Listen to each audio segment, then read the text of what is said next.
आप सभी का स्वागत है आपके अपने चैनल एग्ज़ाम तैयारी पे। हम क्लास 10th आरबीएससी की मैथ पढ़ रहे हैं। क्या पढ़ रहे हैं हम? आरबीएससी की मैथ, आरबीएसई की मैथ पढ़ रहे हैं। मैथ कौन सी? क्लास 10th की हम मैथ पढ़ रहे हैं आरबीएससी की, जिसमें हमने क्या क्या पढ़ लिया अभी तक। तो हमने आपको बता दें कि हम पढ़ चुके हैं अभी तक 6 प्रश्नावली और 7 प्रश्नावली कंप्लीट, और आज हम स्टार्ट करेंगे 8 प्रश्नावली नंबर 8। तो पहले तो हम देखेंगे प्रश्नावली 8 की थ्योरी, जिसके अंदर क्या दिया हुआ है। तो इसका प्रश्नावली नंबर 8 कौन सी है? ऊंचाई और दूरी। ऊंचाई और दूरी ये आपको याद करनी, देखनी है। ऊंचाई एंड दूरी, जिसे इंग्लिश में हाइट एंड डिस्टेंस कहते हैं। हाइट एंड डिस्टेंस,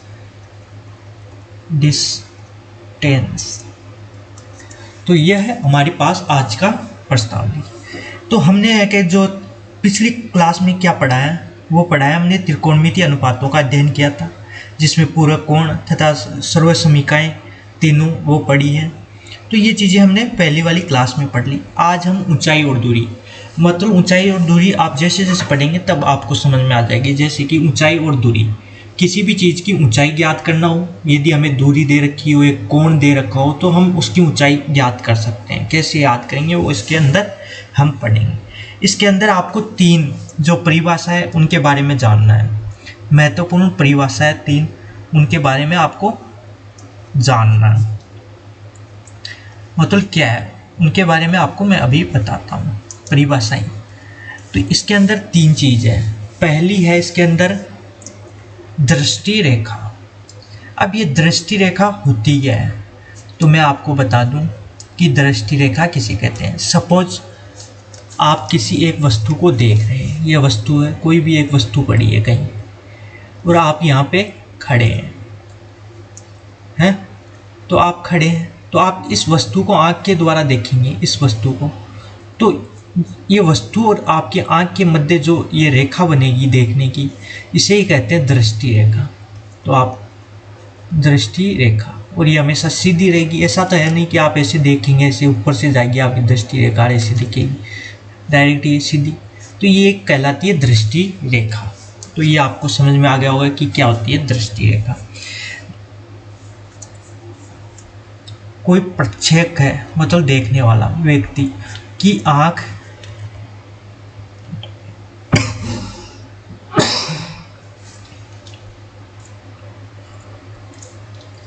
है, आँख से प्रक्षेपक द्वारा देखी गई वस्तु,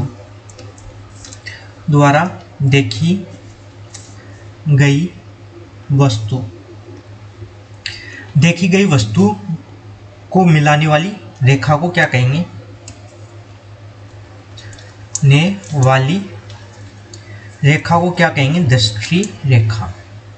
रेखा को दृष्टि रेखा कहते हैं। तो ये समझ में आ गया होगा आपको क्या होती है दृष्टि रेखा, क्या कहते हैं। फर्स्ट परिभाषा तो ये है जो आपको ध्यान रखनी है। आपको ये पूछ भी ले यदि एक नंबर में, या तो आप लिख सकते हैं और डायग्राम बना के आप समझा भी सकते हैं दृष्टि रेखा क्या होती है। वैसे आप डायग्राम बनाना चाहते हैं तो ये सपोज ये आँख है, ये आँख है, आँख के द्वारा कोई वस्तु देखी जाएगी यहाँ से। अब कोई वस्तु यहाँ पे है, वस्तु तो आप कैसे देखेंगे? आँख को थोड़ा ऊपर करेंगे और इस वस्तु को ऐसे डायरेक्ट आप देखेंगे, ये वस्तु है यहाँ पे है। तो यहाँ से जो ये होगी ये x, तो आपने आँख कितनी उठाई? सपोज आप आँख सीधी है, फिर आप थोड़ा ऊंचा होंगे और इस वस्तु को देखेंगे, तो ये कोण होता है थीटा। तो इस प्रकार आप है कि, तो इसे कहते हैं दृष्टि रेखा। आप ध्यान सकते हैं दृष्टि रेखा, वस्तु और आँख के मध्य की जो रेखा होती है, काल्पनिक रेखा भी कह सकते हैं इसे, यही दृष्टि रेखा होती है। इसके अलावा आप इसे किस तरह से, हमारी आँख और वस्तु को जोड़ने वाली रेखा वही दृष्टि रेखा, तो आप इसे इस तरह से भी जान सकते हैं। तो ये दृष्टि रेखा है जिसे हम एक्स, ओ और पी, तो ओ और पी के मध्य जो ओ पी को ही दृष्टि रेखा कहेंगे। ओ पी, ओ से पी, तो ये क्या कहलाएगी? दृष्टि रेखा। क्योंकि पी पे वस्तु है, पी बिंदु पे, ओ पे आपकी आँख है, तो आँख और वस्तु के मध्य की जो दूरी है वो दृष्टि रेखा के द्वारा हम जानेंगे। तो ये हमारी पहली परिभाषा है, आप स्क्रीनशॉट ले सकते हैं इसकी और आप समझ सकते हैं। फिर से मैं आपको बता देता हूँ, दृष्टि रेखा का मतलब होगा कि कोई वस्तु आप देख रहे हैं तो आपकी आँख तथा वस्तु के मध्य जो रेखा बनेगी, काल्पनिक रेखा, उसे दृष्टि रेखा कहते हैं। तो ये आपको समझ में आ गई होगी दृष्टि रेखा क्या है। इसके बाद में सेकंड हम पढ़ेंगे, तो मैं इसको हटा देता हूँ। फर्स्ट आपको ये समझ में आ गई होगी क्या होगी दृष्टि रेखा। इसके बाद हम सेकंड देखेंगे।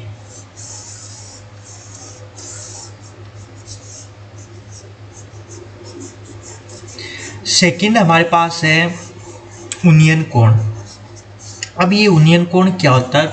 कब दो होते हैं कोण, दोनों को हम साथ लेके मैं आपको समझाता हूँ। एक होता है उन्नयन कोण, उन्नयन कोण, एक होता है अवनमन कोण, अवनमन कोण। अब इन दोनों में डिफरेंस क्या है वो आपको देखना है। इसके अंदर जब वस्तु आँख से ऊंची हो, ये वस्तु है और आप यहाँ खड़े नीचे, मतलब आपकी आँख से ऊपर उठानी पड़े आपको आँख, ये आपकी आँख है तो वस्तु ऊंचाई पे है, तो वस्तु को देखने के लिए आँख ऊपर उठाएंगे आप और ऐसे देखेंगे। तो ये हो गई आपकी क्षैतिज रेखा, मतलब आपकी सीधाई, मतलब आँख की सीधाई की रेखा, उसे क्षैतिज रेखा। तो ये वाला जो कोण बनेगा, यदि वस्तु आँख से ऊपर हो तो ये थीटा, तो ये कहलाएगा उन्नयन कोण, उन्नयन कोण। इसी प्रकार यदि आपकी आँख ऊपर है, सपोज आप ऊपर से देख रहे हैं, कहीं ऊपर खड़े हैं किसी चीज़ पे और वहाँ से आप किसी वस्तु, नीचे वस्तु पड़ी है तो आप इसे देख रहे हैं, तो आप क्या करेंगे? आँख को नीचे करेंगे, मतलब नीचे वस्तु आप नीचे होगी, तब आपकी ये क्षैतिज रेखा क्या होगी? मतलब ये आपकी सीधाई, मतलब आँख की सीधाई, तो ये थीटा होगा, इसे बोलते हैं अवनमन कोण। अवनमन, मैं फिर से लिख देता हूँ आपको, ये थोड़ा प्रॉब्लम, ये होगा अवनमन कोण, अवनमन कोण थीटा। इसके अंदर आप ये भी ध्यान रख सकते हैं, ये सीधाई, ये तो हाइट होगी वस्तु की, डायरेक्ट हाइट देखेंगे तो ये होगी है, तो ये वाला आप ये त्रिभुज और ये त्रिभुज सेम होगा, ये कोण है इतना ही ये कोण होगा थीटा, तो आप इसे मान सकते हैं। ये वाली हाइट है जितनी h है, तो ये भी h होगी, और ये दूरी होगी मतलब वस्तु के और आँख के मध्य, ये वाली क्षैतिज दूरी, तो ये भी सेम रहेगी। तो आप इस त्रिभुज से भी कर सकते हैं इस क्वेश्चन को। तो ये दोनों चीज़ आपको समझ में आ गई होगी, क्या होती है अवनमन कोण और क्या होता है उन्नयन कोण। इसको आपको बेसिक समझना था, और इसको आप एक फॉर्मूले के वाइज आप लिखना चाहते हैं तो ये वस्तु P पे है, आँख O पे है और ये X है, क्षैतिज रेखा, इसे बोलते हैं क्षैतिज रेखा। ये भी आप ध्यान रखना, क्षैतिज मतलब आँख के सीधाई में, मतलब क्षैतिज एकदम, तो ये क्षैतिज रेखा है। इसके लिए ये हो गई क्षैतिज रेखा ऊपर वाली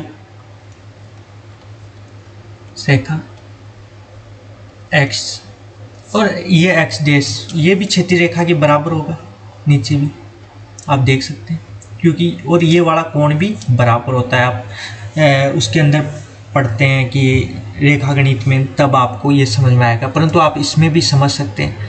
तो ये लंब होंगे एक दूसरे पर, तो ये 90 होगा, 90 में थीटा घटाएंगे तो ये कितना होगा? 90 माइनस थीटा, और ये 90 है। तीनों कोणों का योग कितना होना चाहिए? 180। तो 180 में से एक आप 90 घटाएंगे तो 90, अब 90 में से आप एक 90 माइनस थीटा घटाएंगे तो ये कितना बचेगा? थीटा। तो इस प्रकार भी आप इस क्वेश्चन को समझ सकते हैं। तो ये दोनों चीज़ आपको समझ में आ गई होगी कि किसे, तो ये उन्नयन कोण इसके अंदर आप लिखेंगे तो क्या लिखेंगे? उन्नयन कोण। तो आप लिखेंगे उन्नयन कोण बराबर क्या होगा? x कोण, x O O P, ये तो उन्नयन कोण होगा, तो आप इस प्रकार लिख सकते हैं।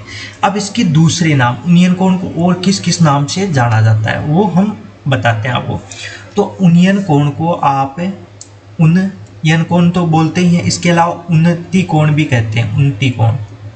इसके अलावा आप उनतास कोण भी कहते हैं, उनतास। तो ये इसके नाम है। इसके अलावा इस कोण को कोणीय ऊंचाई भी कहते हैं। उन्नयन कोण को क्या कहते हैं? कोणीय ऊंचाई। तो ये कोणीय ऊंचाई तो हो गई वस्तु की, ये तो रियल ऊंचाई है, ये एच आपको दिखाई दे रही होगी, ये तो रियल ऊंचाई। पर कोणीय ऊंचाई, कोणीय ऊंचाई का मतलब कि आपकी आंख यहाँ पे है, आंख सीधी रहती है एकदम सीधाई में। अब किसी भी चीज़ की आप कोणीय ऊंचाई, तो आंख को कितना कोण उठा रहे हैं आप इस चीज़ को देखने के लिए, यहाँ तक, तो ये होगा, यहाँ तक उठाएंगे तो ये कोण कितना होगा? थीटा। तो ये इसको हम क्या कह सकते हैं? कोणीय ऊंचाई भी कह सकते हैं। तो आप इसको है कि आप कोणीय ऊंचाई भी कह सकते हैं, इस थीटा को कोणीय ऊंचाई। तो आपको ये तीनों चीज़ समझ में आ गई होगी कि क्या होता है उन्नयन कोण, क्या होता है अवनमन कोण, या कौन सा उनतास या उन्नीत कोण भी कहते हैं। इसके अलावा अवनमन कोण को भी आपको क्या क्या कह सकते हैं? तो अवनमन, इसके अलावा इसका एक नाम और है जिसे कहते हैं अवनीत, अवनति कोण, और एक होता है अवनमन कोण। तो ये दोनों नाम आपको ध्यान रखने हैं। तो ये चीज़ें आपको समझ में आ गई होगी, दोनों की दोनों।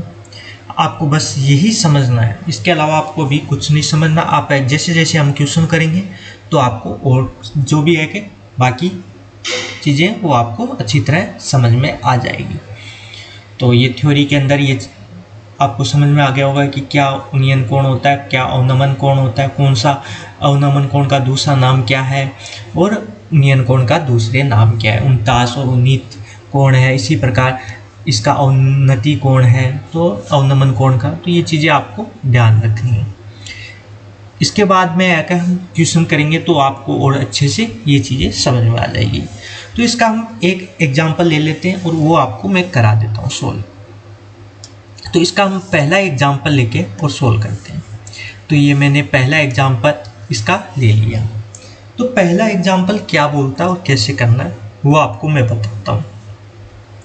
तो एक स्तंभ के ऊपरी सिरे का उन्नयन कोण आधार तल से एक बिंदु पर 60 डिग्री है। मतलब एक स्तंभ है, मतलब एक खंबा, पोल आप कह सकते हैं, उसके ऊपरी सिरे मतलब का उन्नयन कोण का मतलब जो उन्नयन, या इसे हम और नाम से भी जानते हैं। आप नीचे कमेंट में लिख के बताएं कि इसको किस किस नाम से जानते हैं, उन्नयन, उन्नीत और उनतास कोण। तो इन तीन नामों से जानते हैं। ये कोण मतलब इसका मतलब वस्तु अपने आँख से ऊपर है, तभी तो उन्नयन कोण है। जो आधार तल से कितना बढ़ा रहा है? 60 डिग्री। एक खंबे का जो ऊपरी सिरा है वो उन्नयन कोण बना रहा है आधार तल से कितने का? 60 डिग्री का। यदि ये बिंदु स्तंभ के आधार बिंदु से 10√3 मीटर दूरी पे है, तो स्तंभ की ऊंचाई हमें ज्ञात करनी है, मतलब पोल की ऊंचाई हमें ज्ञात करनी है। तो आप सपोज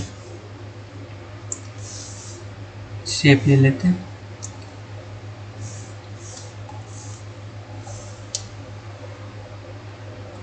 ये पोल है,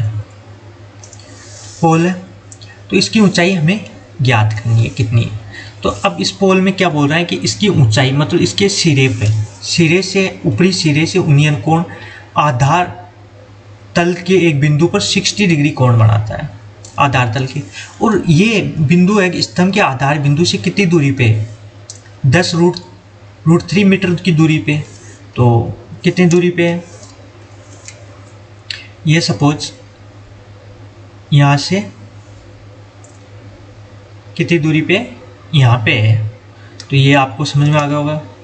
इसके बाद में हम तो इसका मैं जो दृष्टि रेखा होगी वो